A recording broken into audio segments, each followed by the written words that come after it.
स्वामी समर्थ, जय जय स्वामी समर्थ, श्री स्वामी समर्थ, जय जय स्वामी समर्थ। श्री स्वामी समर्थ महाराजांच्या नामस्मरणाने आजच्या व्हिडिओला सुरुवात करूया। शुभ दुपार तुम्हा सगळ्यांना। कसे आहात तुम्ही सगळे? आशा व्यक्त करते स्वस्थ असाल, मस्त असाल, स्वामींच्या सेवेमध्ये रममाण असाल। सर्वप्रथम सर्वांना कोजागिरी पौर्णिमेच्या खूप साऱ्या शुभेच्छा देते आणि व्हिडिओला सुरुवात करते। तसे तर आपले या विषयावर अनेक व्हिडिओ झालेले आहेत, मात्र काहीतरी नवीन घेऊन तुमच्यासोबत मी नेहमी येत असते।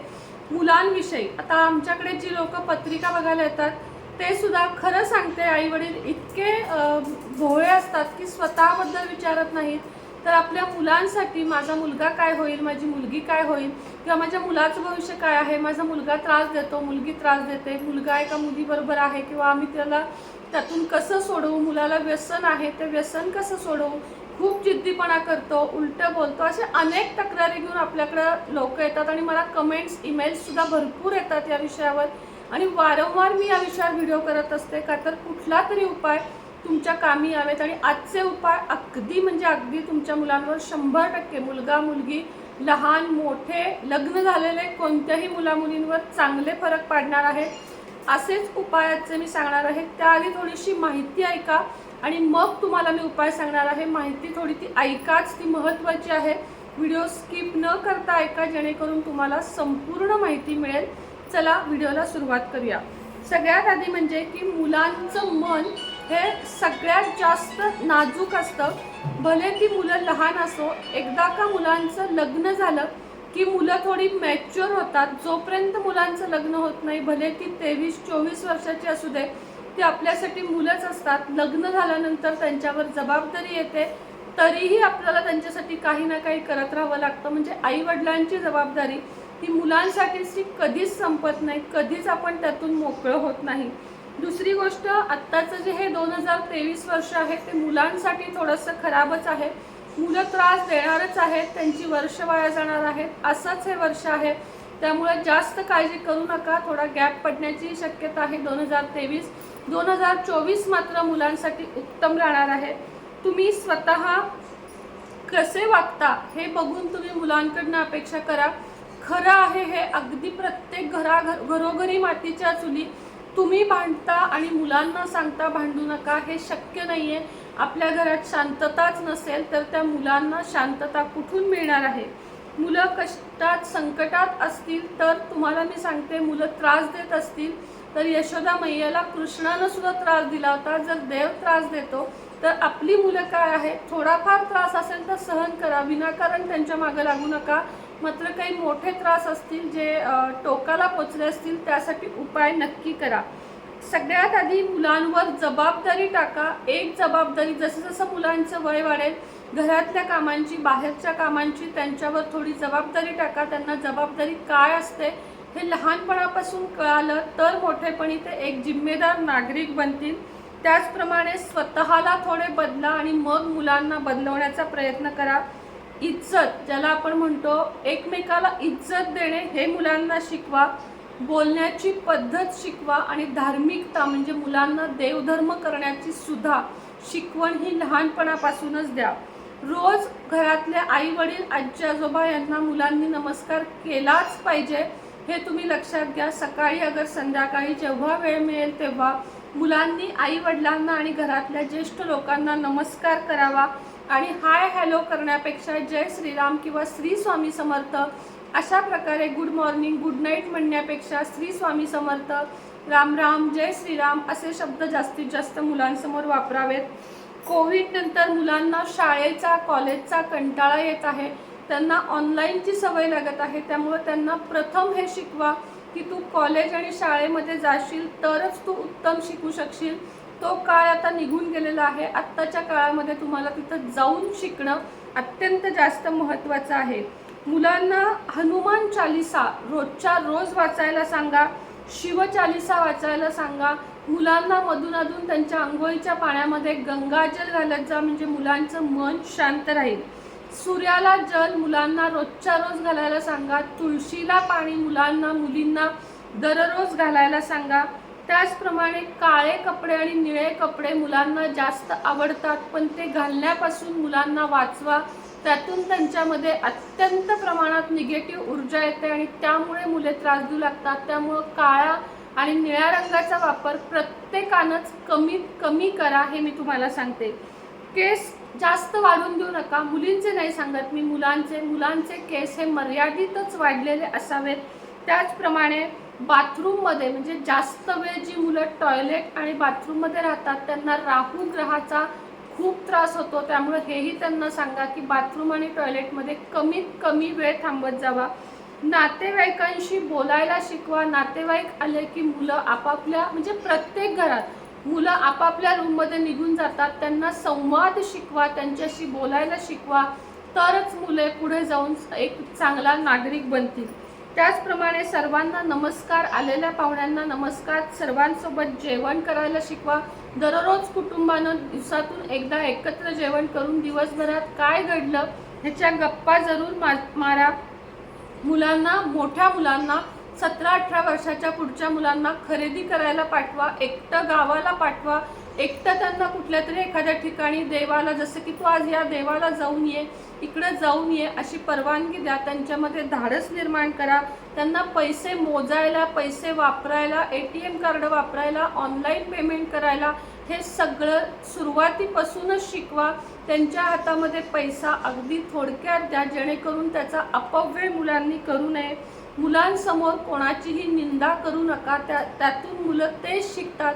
तुम्ही जर तुमच्या नातेवाईकांना नावं ठेवाल तर साहजिकच आहे की मुलंसुद्धा नातेवाईकांना नावच ठेवतील. भांडण, अपमान एकमेकाचा कमी करा. मुलांच्या नजरेतनं आईही उतरून देऊ नका आणि वडीलही उतरून देऊ नका. त्यासाठी तुमचे भांडण तुम्ही कमी करा. धार्मिकता मुलांच्या अंगात जास्त ठेवा. दान, पुण्य, आपल्या वस्तू शेअर करणं हे मुलांना शिकवा. पितृंची सेवा म्हणजे आजी आजोबा जर गेले आहेत तर त्यांच्या फोटोला नमस्कार वगैरे त्यांना करायला शिकवा. जेवणाच्या ताटाला नमस्कार करायला शिकवा. बेडवर बसून जेवण करणं टाळायला सांगा. जास्तीत जास्त मुलांना पॉझिटिव्ह राहायला सांगा. ही होती महत्त्वाची माहिती तुमच्या मुलांसाठी. आता तुम्हाला काही उपाय सांगणार आहे. ज्या त्या प्रॉब्लेमनुसार जे ते उपाय तुम्ही आपापल्या मुलांसोबत करून घेऊ शकता. जिद्दी आणि हट्टी, अत्यंत जिद्दी हट्टी, ज्याला आपण अगदीच मुलं ऐकत नाही आहेत, मग ती लहान असो किंवा मोठी असो, त्यांच्यासाठी एक उपाय सांगते. एक जायफळ आणि एक चंदनाचा तुकडा मुलांच्या काही काळ गळ्यात घाला. लाल गोफात गुंफून किंवा काळ्या गोफामध्ये गुंफून एक जायफळ छोट्या आकाराचं घ्या आणि एक चंदनाचा तुकडा हे मुलांच्या गळ्यामध्ये घाला. यामुळे मुलांचा जिद्दीपणा आणि हट्टीपणा अतिशय कमी येईल. त्याचबरोबर जायफळ आणि चंदन घासून त्याचा तिळक मुलांना रोज लावा. जी मुलं अत्यंत जिद्दी, हट्टी, स्वतःचं खरं करणारी आहेत त्यांच्यामध्ये नक्कीच फरक पडेल, ह्याची खात्री मी तुम्हाला देते. दुसरं म्हणजे आई-वडिलांना अतिशय उलटं बोलणारी मुलेसुद्धा खूप आहेत. प्रत्येक प्रश्नाला उलटं उत्तर देणारी लहान लहान मुलंसुद्धा मी बघते आणि मोठी मुलंसुद्धा मी बघते. अशांसाठी चांदीच्या डबीमध्ये सुरमा भरायचा आहे. चांदीच्या छोट्याशा डबीमध्ये सुरमा भरायचा आहे आणि कोणत्याही शनिवारी एखाद्या मंदिरामध्ये तुम्हाला तो दान करायचा आहे. आईवडिलांना उलटं बोलायचं, मुलं कमी येतील. एकदा उपाय करून फरक नाही पडला तर किमान 5 शनिवार तुम्हाला हा उपाय करावा लागेल. चोरीची किंवा वाईट संगत मुलांना लागली असेल, वस्तू चोरण्याची, पैसे चोरण्याची सुद्धा घरात काही मुलांना सवय असते. अशा सवयीसाठी एक सुपारी, थोडेसे हळदीनं पिवळे केलेले तांदूळ आणि एक नारळ इतका, या गोष्टी तुम्ही कुठल्या तरी एका हिरवा नारळ, बरं का, हिरवा नारळ, पिवळे तांदूळ, एक सुपारी एखाद्या मंदिरात शनिवारी किंवा गुरुवारी दान करा. यामुळे मुलांचे चोरीचे जे व्यसनच म्हणतो आपण चोरीला, किंवा वाईट संगत असेल ती निघून जाण्यास मदत होईल. उपाय तुम्ही लिहून घ्या, मी सांगते तसे. ज्यांना ज्यांना उपयोगी पडतील त्यांना हे पाठवा, व्हिडिओ शेअर करा. पुढचा उपाय आहे, मुलं तुमच्यापासून लांब होत चालली आहेत, एकटी पडत चालली आहेत, शिक्षणासाठी लांब गेली आहेत, तिथून तुमच्याशी संपर्क साधत नाही आहेत, नोकरीसाठी परदेशात परगावी गेली आहेत, तिथून तुमच्यापासून लांब होत चालली आहेत. अशा वेळेस आईला खूप दुःख होते, काय करावे ते समजत नाही. अशा वेळेस मुलांसाठी काय करा की मुलं जर घरी असतील आणि तुमच्यापासून लांब होत चालले असतील तर मुलांच्या खोलीत एक चांदीचा गणपती पूर्व उत्तर दिशेला स्थापित करा, त्याला एक जानवे घाला आणि मुलांना त्याच्यासमोर बसून रोज एक माळ ओम गम गणपते नमः, ओम गम गणपते नमः या मंत्राचा जप करायला सांगा. मुलांमध्ये तुमच्या नक्कीच चांगला फरक पडेल ह्याची खात्री मी तुम्हाला देते. मानसिक तणाव अतिशय मुलांचा प्रॉब्लेम आहे की मुलं एकटी पडत चालली आहेत, मुलांना मित्र कमी आहेत, मुलांना मोबाईलमुळं एकटेपणा मुलांचा जास्त वाढत चाललेला आहे. या क्षेत्रात, कॉम्प्युटरच्या क्षेत्रात आणि लॅपटॉप म्हणा किंवा ऑनलाईनच्या क्षेत्रात मुलं माणसांशी कमी आणि मोबाईलमध्ये डोकं जास्त घालून बसतात. त्यामुळे शरीरानं कमजोर बनतात, मानसिक कमजोरी येते.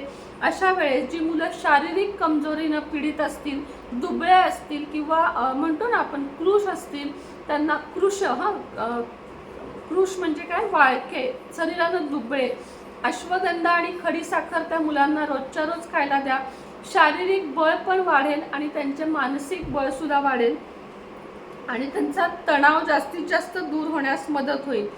खूप खूप जास्त ज्या मुलांना मानसिक त्रास, डिप्रेशन, एन्झायटी होते, त्यांनी दुधाची एक वाटी घ्या आणि रात्री दोन्ही अंगठे मुलांचे, उजवा हात आणि डाव्या हाताचे अंगठे त्या दुधात बुडवायला सांगा.